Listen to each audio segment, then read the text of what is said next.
Application such as word और word processing. Word processing से मुराद उस सॉफ्टवेयर को वर्ड प्रोसेसिंग कहा जाता है जो टेक्सटिंग के ऊपर काम करे। हमने कल इसके ऊपर जिक्र किया था कि एमएस वर्ड जो होता है हमारा वो डॉक्यूमेंट्स क्रिएट करने के लिए इस्तेमाल किया जाता है, लाइक आपकी सीवी, नोटिफिकेशंस, बुक्स और इस तरह की जो डॉक्यूमेंटेशन होती है वो क्रिएट की जाती है आपकी एमएस वर्ड पर। तो इसीलिए उसे क्या कहा जाता है, वर्ड प्रोसेसिंग सॉफ्टवेयर कहा जाता है। ठीक है, वो हमारा टेक्सटिंग के ऊपर काम कर रहा होता है। फिर उसके बाद ये कह रहा है कि एक्सेल फॉर स्प्रेडशीट्स। अब इसने बहुत गलत कह दिया है। अच्छा, स्प्रेडशीट का मतलब होता है एक शीट, वैल्यू शीट, ठीक है, बहुत ज्यादा वैल्यू शीट।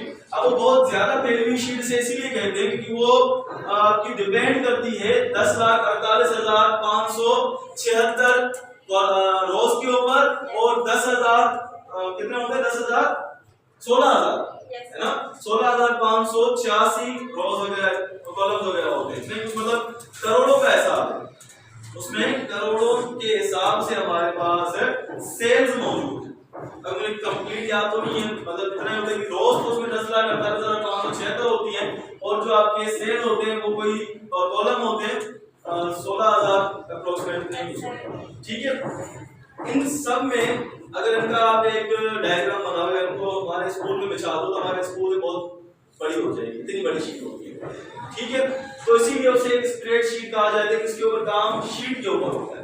अब शीट्स क्या होती है और शीट्स क्यों बनाई जाती है, क्यों उनके ऊपर काम होता है? शीट्स के ऊपर हम इसीलिए काम करते हैं ताकि हमारा डेटा जो होता है वो मेंटेन रहता है। क्या होता है, हम एक अलग अलग चीज के लिए अलग अलग कॉलम, अलग अलग बॉक्स बनाकर उनको अलग अलग हिस्सों में रखे हुए होते हैं, तो हमारा कॉन्सेप्ट क्लियर होता है। तो उसे हम इसीलिए शीट कहते हैं कि भाई हमारा डेटा अलग अलग सेपरेट अलग अलग पड़ा रहता है और हमारा कॉन्सेप्ट क्लियर रहता है कि इसका कॉलम है, इसका कॉलम है और ये इसका कॉलम है। ठीक है, फिर ये कह रहा है पावर